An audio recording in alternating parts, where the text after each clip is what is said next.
Shalom jemaat yang terkasih di dalam Tuhan Yesus Kristus. Puji Tuhan, kita boleh berjumpa kembali pada hari ini, hari Minggu 9 Agustus 2020, dan kita akan bersama-sama merenungkan firman Tuhan sebagaimana bacaan yang sudah kita baca pada hari ini di dalam bacaan leksionari, dan kita juga mengarahkan hati kita supaya kita terus boleh ditolong mengerti akan kehendak Allah. Nah, Bapak Ibu Saudara yang terkasih, pada hari ini tema atau judul firman Tuhan yang akan kita pelajari bersama adalah mengenal kehendak Allah dalam setiap kondisi. Nah, kalau kita melihat kondisi pada saat ini, kondisinya begitu tidak terduga. Siapa yang menyangka atau menduga bahwa akan ada wabah yang begitu besar sampai mengguncang dunia, yakni wabah COVID-19. Siapakah yang menduga bahwa akan ada krisis ekonomi, resesi yang begitu besar mengguncang seluruh dunia? Siapa yang menduga bahwa ternyata pembelajaran saat ini untuk siswa anak-anak dilakukan dengan cara daring? Ya, sesuatu hal yang tidak terduga. Ada banyak keputusan-keputusan yang tidak terduga sebagai akibat dari wabah yang tidak terduga ini. Mungkin ada beberapa orang yang sudah memperkirakan bahwa hal ini akan terjadi. Misalnya, karena wabah maka kemungkinan akan terjadi resesi ekonomi, krisis sosial, dan sebagainya. Tetapi, Bapak Ibu Saudara yang terkasih, sejauh orang bisa memperkirakan, ada banyak hal yang di luar kontrol manusia. Orang bisa mempersiapkan atau memperkirakan, tetapi ada banyak hal yang mungkin masih berada di luar jangkauan kemampuan yang memperkirakan. Maka banyak pada saat ini orang tidak siap menghadapi kondisi dan kesulitan yang terjadi. Nah, pertanyaannya adalah bagaimana respon kita sebagai anak-anak Allah? Apakah kita juga terhimpit? Apakah kita juga kemudian tidak percaya, tidak mengimani bahwa Tuhan bisa menolong? Atau bagaimana respon kita? Apakah kita terus meyakini tangan Tuhan akan menopang kita? Apakah kita akan terus menyerahkan diri kita kepada kehendaknya meskipun di tengah segala kondisi? Nah, jemaat yang terkasih, kita akan mempelajarinya di dalam bacaan kita hari ini. Kalau kita memperhatikan pada bacaan Injil, ya, kita melihat bahwa setting utama dari kejadian di dalam Injil ini adalah Danau Galilea yang waktu itu sedang diterpa oleh angin, ya, angin yang kencang, di mana di sana ada perahu murid-murid yang terombang-ambing oleh karena angin itu. Ini membuat mereka ketakutan, ya. Padahal kita mengetahui sebagian dari mereka adalah nelayan yang hidup di danau itu. Artinya mereka punya pengetahuan dan pengalaman tentang kondisi di danau itu. Ya, sebagai informasi, perlu kita ketahui bahwa Danau Galilea ini adalah danau yang unik. Uniknya adalah danau ini berada di bawah permukaan air laut, yaitu sekitar 211 meter di bawah permukaan air. Nah, danau ini dikelilingi oleh bukit-bukit, sehingga seketika angin yang kering itu bisa berhembus dari atas menuju ke danau dan kemudian mengubah cuaca secara seketika menjadi sebuah badai, ya, atau angin kencang karena perubahan atau perbedaan suhu yang ekstrim. Nah, jemaat yang terkasih, hal ini tentu sudah diketahui oleh para murid, ya. Namun sepertinya badai atau angin kencang yang terjadi itu di luar dari kemampuan mereka, di luar dari pengetahuan, di luar dari nalar mereka, sehingga kemudian mereka menjadi ketakutan ketika kapalnya terombang-ambing. Nah, jemaat yang terkasih di dalam Tuhan Yesus, kita juga bisa mempelajari di sini angin yang menghembus di danau itu. Nah, angin itu menggambarkan kondisi yang tidak menentu atau berubah-ubah. Orang Ibrani sendiri memaknainya juga demikian, bahwa angin itu melambangkan hal-hal yang berada di luar kendali atau pengetahuan manusia. Angin kadangkala bisa membawa hawa sejuk, angin kadangkala bisa membawa hujan, ya. Angin bisa membawa hawa dingin, tetapi juga bisa membawa hawa panas yang bahkan bisa menggagalkan panen karena tumbuhan-tumbuhan mati karena angin panas itu. Nah, ini sesuatu hal yang tidak menentu. Ya, orang tidak tahu dari mana angin itu berasal dan kemana angin itu akan pergi secara pasti, karena tidak bisa melihatnya, hanya merasakannya. Nah, jemaat yang terkasih, kalau kita mengibaratkan ya, bahwa bahtera kehidupan kita ini seperti kapal para rasul yang sedang mengarungi perjalanan kehidupan, maka kita bisa mengibaratkan angin yang sedang menerpa itu sebagai peristiwa-peristiwa yang sulit, ya, yang itu diizinkan Tuhan terjadi di dalam kehidupan kita. Kondisi-kondisi yang sulit yang itu diizinkan Tuhan kita lalui. Nah, bagaimana respon kita ketika kondisi itu kita alami? Apakah kita khawatir? Apakah kita takut? Apakah kita menjadi tidak tenang? Nah, mungkin dari kita akan menemukan ada hal-hal yang sulit, mungkin karena kondisi ini, ya, sehingga jualan menjadi sulit. Karena kondisi ini, pekerjaan menjadi tidak lancar. Karena kondisi ini, mungkin sekolah jadi tidak mudah. Biaya sekolah jadi lebih mahal karena membutuhkan kuota juga untuk anak-anak sekolah. Atau sesuatu dikerjakan menjadi lebih ribet, ya, karena protokolnya banyak sekali. Nah, apakah ini menjadi hal-hal yang sulit yang mengombang-ambingkan kita? Nah, lalu bagaimana supaya kita tidak terombang-ambingkan, supaya kita bisa bertahan di tengah semua kondisi-kondisi sulit? Nah, jemaat yang terkasih, mari kita melihat satu persatu bagian dari perikop ini. Yang pertama, ya, kita mesti mengenal Allah dan mengenal kehendaknya. Kita perhatikan di sana. Ketika murid-murid melihat ia berjalan di atas air, mereka terkejut dan berseru, "Itu hantu." Satu yang unik, mereka memaknai atau melihat sosok orang yang berjalan itu sebagai hantu. Memang itu secara manusiawi atau wajar, itu bisa saja. Karena bagaimana bisa di tengah kondisi angin yang seperti itu dan gelombang yang menghantam, tetapi ada orang yang bisa berjalan dengan tenang di atas air. Siapa yang bisa melakukan itu? Kondisi ketakutan, kondisi tidak tenang dalam diri murid-murid itu membuat mereka tidak bisa melihat Allah.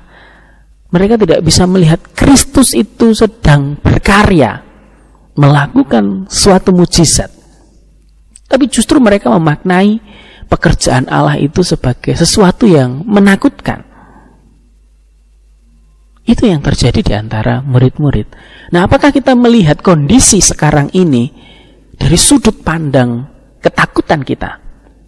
Atau kita bisa melihat kondisi pada saat ini sebagai satu karya Allah? Mereka tidak bisa melihat tangan Allah sedang bekerja di hadapan mereka. Kenapa?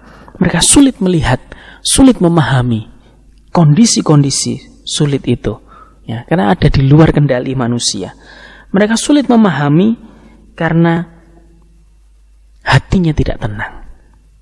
Maka di situ dikatakan, tetapi segera Yesus berkata kepada mereka, "Tenanglah, aku ini, jangan takut."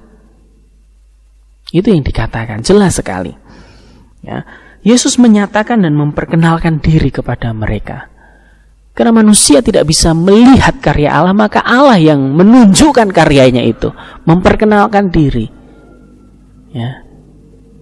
Karena ketidaktenangan membuat orang tidak bisa melihat pekerjaan Allah, maka Allah yang menyatakan.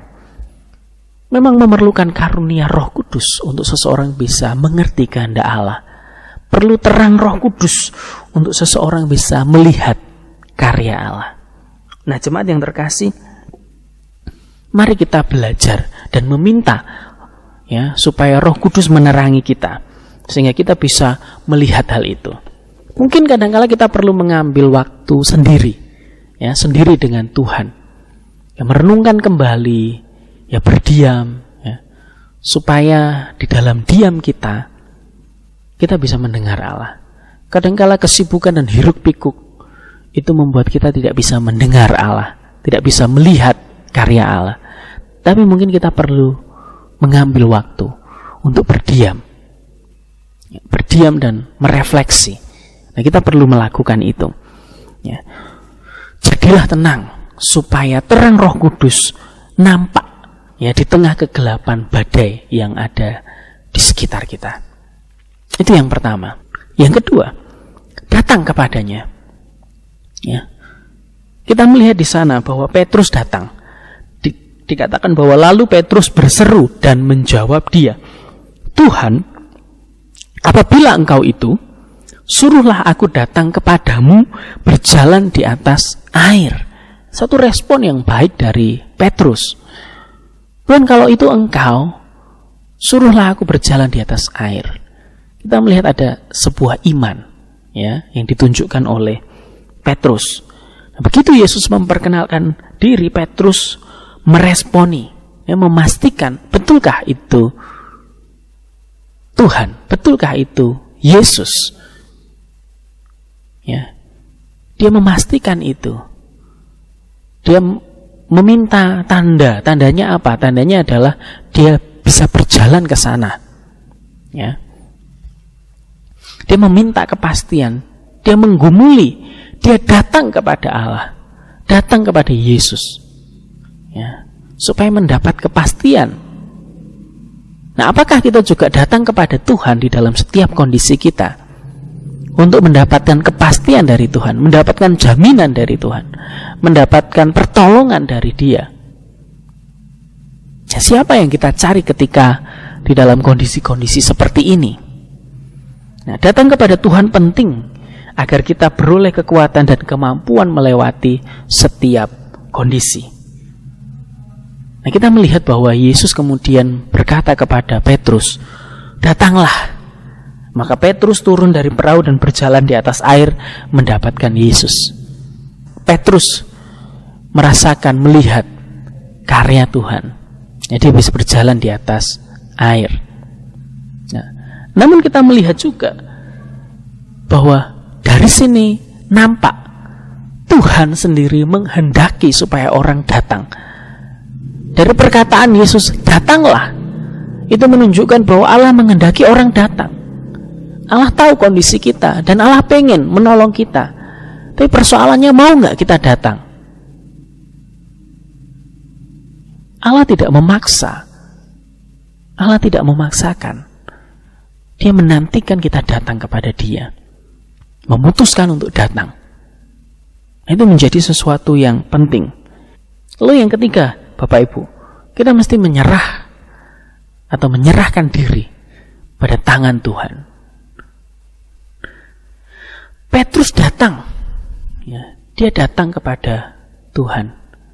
Dia berjalan di atas air. Namun fokusnya kemudian beralih dari fokus kepada Tuhan, kemudian fokus kepada kondisi di sekitarnya, dan itu membuat dia takut dan tenggelam. Namun sebelum dia tenggelam, dia mengatakan kepada Tuhan, "Tuhan, tolonglah aku."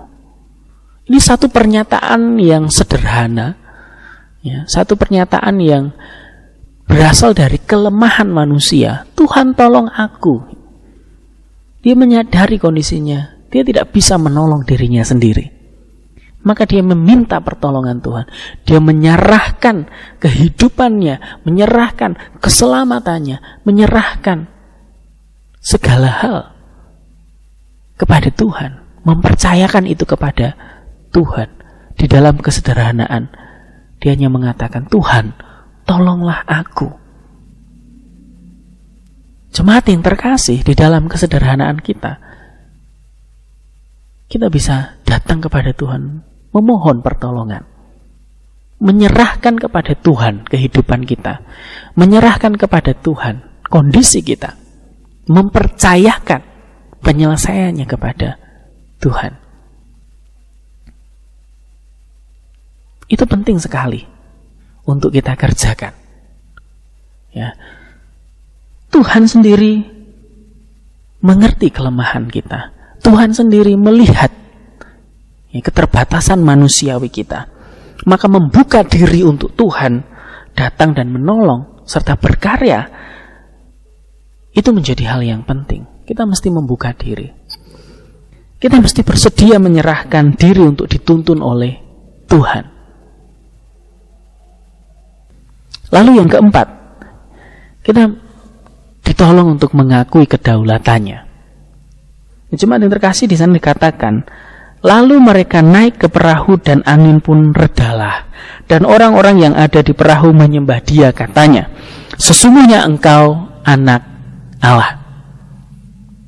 Akhir dari setiap karya Tuhan yang dinyatakan, pertolongan Tuhan yang dinyatakan di dalam setiap kondisi, tidak berhenti kepada penyelesaian masalah, tidak berhenti kepada pencukupan kebutuhan, tidak berhenti hanya kepada orang itu sendiri yang menerima pertolongan. Tetapi puncak dari segalanya adalah pengakuan akan Allah, pengakuan akan pribadi Kristus, dan penyembahan kepada Dia. Jadi tujuan akhir dari karya Allah adalah kepada penyembahan akan Tuhan, penyembahan yang benar. Maka jemaat yang terkasih, orang yang bersedia menyerahkan diri pada kehendak Allah akan melihat karyanya dan akan dimampukan untuk menyembahnya. Kita akan ditolong. Kita akan ditolong untuk melihat siapa Kristus sejatinya. Bagaimana Dia berkarya itu membuat kita bisa menyembah Dia. Ya, Engkau Tuhan Allah yang memiliki hidup saya, maka saya tidak perlu khawatir. Ya, Engkau Tuhan Allah yang Maha Kuasa, maka segala sesuatu Engkau bisa kerjakan. Ya, Engkau Allah, dan di dalam kedaulatanmu Engkau bekerja, maka saya mau mengikuti kehendak-Mu. Itulah yang diharapkan dari setiap apa yang dikerjakan oleh Allah. Nah, kita bisa melihat dari kisah hidup Yusuf. Tadi kita sudah membaca, ya. Yusuf, siapa yang menduga bahwa Yusuf akan diperlakukan oleh saudaranya seperti itu dan mengalami banyak peristiwa pahit di dalam hidupnya. Bahkan yang terburuk, dia sampai di penjara untuk satu kesalahan yang tidak dia kerjakan. Siapa yang menduga itu? Ayahnya tidak menduga. Ketika ayahnya menyuruh Yusuf untuk mengantar makanan kepada saudara-saudaranya, ayahnya tidak berpikir bahwa saudaranya akan melakukan itu. Yusuf pun tidak menduga bahwa saudara-saudaranya akan menjualnya. Maka dengan hati yang tulus dia mengantar makanan. Bahkan sebagian saudaranya juga tidak menduga bahwa hal itu akan terjadi. Karena yang menjual tidak semua kakaknya. Ya, ada beberapa yang pulang dan mengatakan bahwa Yusuf sudah diterkam oleh binatang buas. Dan tidak menduga bahwa Yusuf yang dimasukkan ke dalam sumur itu kemudian akan dijual. Sesuatu hal yang tidak terduga, sesuatu hal yang di luar kontrol manusia, bahkan termasuk sampai peristiwa-peristiwa terdalam yang dialami oleh Yusuf. Kepahitan duka cita, penolakan, segala hal yang dialami oleh Yusuf di luar dari kontrolnya. Tetapi ketika kita melihat akhirnya, kita akan menemukan bahwa Tuhan mengerjakan itu untuk kebaikan bagi Yusuf sendiri, bagi saudara-saudaranya, bagi kaum keluarga Yakub. Karena Tuhan memelihara keluarga ini dari kelaparan dengan cara menjadikan Yusuf orang yang berkuasa di Mesir. Luar biasa. Dan akhirnya semua orang diinsyafkan akan karya Allah itu dan menyembah kepada Allah yang benar, Allah Yakub, Allah Abraham, Allah Ishak, Allah Yakub. Nah, jemaat yang terkasih, mari kita terus menundukkan diri kepada kehendak Allah. Coba kita cari tahu apa kehendak Allah melalui peristiwa-peristiwa yang kita alami. Kita mari belajar, ya, miliki hati yang mau datang kepada Dia, yang mau mendengar, supaya Tuhan menyatakan apa kehendaknya bagi kita. Dan mari kita, meskipun dalam kondisi apapun, di dalam keterbatasan manusiawi kita, datanglah, berserulah, ya, maka karya Tuhan akan dinyatakan di dalam hidup kita. Dan hasil akhirnya hanya penyembahan kepada Allah, penyembahan kepada yang maha kudus, yang maha tinggi itu, yang kita berikan, yang kita nyatakan. Kiranya Tuhan menolong kita memahami, menginsyafi, menyadari setiap keadaan yang kita alami, dan kiranya tangannya terus bekerja menolong hidup kita. Tuhan memberkati kita semua. Amin.